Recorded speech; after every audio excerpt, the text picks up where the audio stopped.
Assalamualaikum students, hope you are fine. In this lecture I'll discuss about cytoskeleton. Cytoskeleton क्या होते हैं, इसकी definition क्या है, इसके कंपोजिशन क्या है, इसके फंक्शंस क्या हैं, तो ये तमाम जो चीज़ें हम इस लेक्चर में डिस्कस करेंगे with diagram. First of all cytoskeleton. Cyto mean cell and skeleton mean ढांचा, यानी कि स्केलेटन. यानी जब फॉर एग्जांपल अगर हमारी जो बॉडी है, हमारी बॉडी में भी एक स्केलेटन प्रेजेंट है. अब स्केलेटन बेसिकली किससे बना होता है? स्केलेटन जो है ये हमारी बोन से बना होता है. जब हमारी हड्डियों है, हड्डियों का एक ढांचा होता है, ठीक है. अगर हमारी बॉडी में हमारा स्केलेटन नहीं होगा, यानी कि हड्डियों का एक ढांचा नहीं होगा, तो हमारी बॉडी की जो है कोई भी शेप नहीं होगी, ठीक है. हमारी बॉडी की जो है शेपलेस हो जाएगी, इसकी कोई भी शेप जो है मेंटेन नहीं रह सकेगी.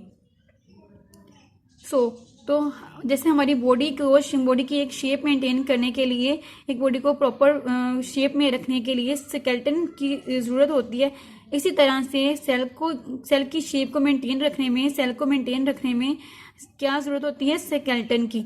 जो सेल की शेप को मेंटेन रखता है, सेल को एक शेप देता है प्रॉपर, सेल का जो स्केलेटन होगा उसे हम क्या कहेंगे? साइटोस्केलेटन, ठीक है.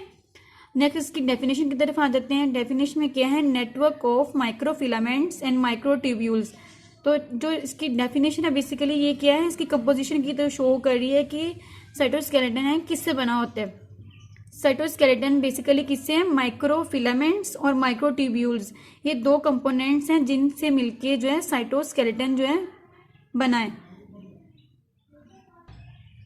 माइक्रोफिलामेंट्स एंड माइक्रोट्यूब्यूल्स, तो दो कंपोनेंट्स हैं जिनसे मिलके साइटोस्केलेटन बनता है. अब हम माइक्रोफिलामेंट्स को और माइक्रोट्यूब्यूल्स को अलग अलग जो है स्टडी करते हैं. माइक्रोट्यूब्यूल्स और माइक्रोफिलामेंट्स ये जो है आपको मैं अंडरस्टैंड करवाती हूँ कि इनमें कौन किसकी शेप किस तरह से होगी. जो माइक्रोट्यूब्यूल्स हैं जैसे कि ट्यूब्यूल्स, तो आपको इसके नेम से ही जाहिर होना चाहिए कि ट्यूब्यूल्स यानी कि ट्यूब्स की शक्ल के. हम माइक्रोट्यूब्यूल्स एंड माइक्रोफिलामेंट्स, मैं आपको इनके नेम से ही अंडरस्टैंड करवाऊंगी कि इनका स्ट्रक्चर कैसा होता है. माइक्रोट्यूब्यूल्स यानी कि ट्यूब्यूल्स यानी कि ट्यूब की शक्ल की होते हैं. माइक्रोट्यूब्यूल्स होती हैं ट्यूब की शक्ल की होती है. रोड, जैसे आपने रोड देखा होगा तो उस तरह की शक्ल होती है माइक्रोट्यूब्यूल्स की. और फिलामेंट्स यानी कि ये जो है रेशे जैसे धागा होता है, धागे की तरह के रेशे की तरह के ये जो स्ट्रक्चर होता है, पतला सा स्ट्रक्चर होता है. फर्स्ट इन दोनों के दरमियान डिफरेंस ये है कि माइक्रोट्यूब्यूल्स होती हैं थिकर होती हैं, ठीक है. ट्यूब्यूल्स जो हैं, ट्यूब्स जो होंगी वो एक धागे की निस्बत जो है बड़ी होंगी. इसलिए इन दोनों को कंपेयर करें तो माइक्रोट्यूब्यूल्स होंगी वो थिकर होंगी, जबकि जो माइक्रोफिलामेंट्स होंगे ये थिनर होंगे, पतले होंगे.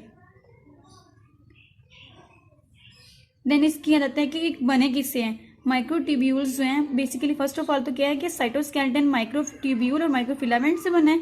नेक्स्ट फिर जाता है कि माइक्रोट्यूब्यूल्स आगे फर्दर किससे बनी है. तो माइक्रोट्यूब्यूल्स जो हैं ट्यूबुलिन प्रोटीन, इसका आपको नेम से जाहिर हो जाएगा. ट्यूबुलिन से आपको याद रखना ईजी हो जाएगा कि माइक्रोट्यूब्यूल्स जो है कौन सी प्रोटीन से बनी है.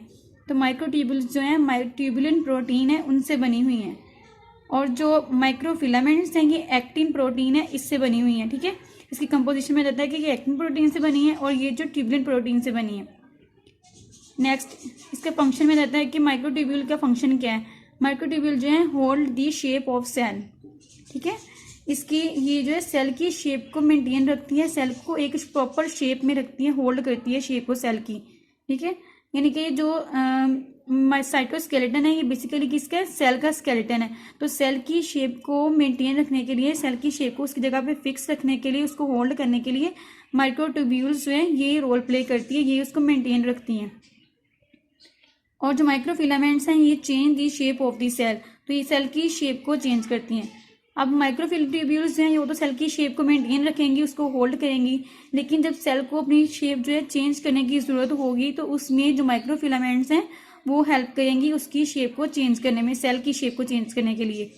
देन सेकंड आ जाता है कि components of cilia and flagella. तो ये जो माइक्रोट्यूब्यूल्स हैं जो सीलिया और फ्लैजेला होते हैं उनका कंपोनेंट है. यानी कि जो फ्लैजेला और सीलिया होंगे उनमें क्या है? माइक्रोट्यूब्यूल्स जो प्रेजेंट होंगी. अब हमने तमाम जो है बातें डिस्कस कर ली हैं कि साइटोस्केलेटन किससे बना होता है? माइक्रोफिलामेंट से और माइक्रोट्यूब्यूल से. माइक्रोट्यूब्यूल्स आगे किससे बनी होती हैं? इसके माइक्रोट्यूब्यूल का हमें स्ट्रक्चर, उसके फंक्शन, उसकी जो कंपोजिशन तमाम देख ली है कि माइक्रोट्यूब्यूल्स होती हैं वो थिकर होती हैं, इसके स्ट्रक्चर में आ जाएगा. और उसके माइक्रोट्यूब्यूल्स होती हैं ये ट्यूबुलिन प्रोटीन से बनी होती हैं, तो ये जो है इसकी कंपोजिशन में आ जाएगा. Hold the shape of this cell, तो ये उसके जो फंक्शन में आ जाएगा, ठीक है. इसी तरह से अब नेक्स्ट इसकी जो डायग्राम से कुछ अंडरस्टैंड कर लेते हैं।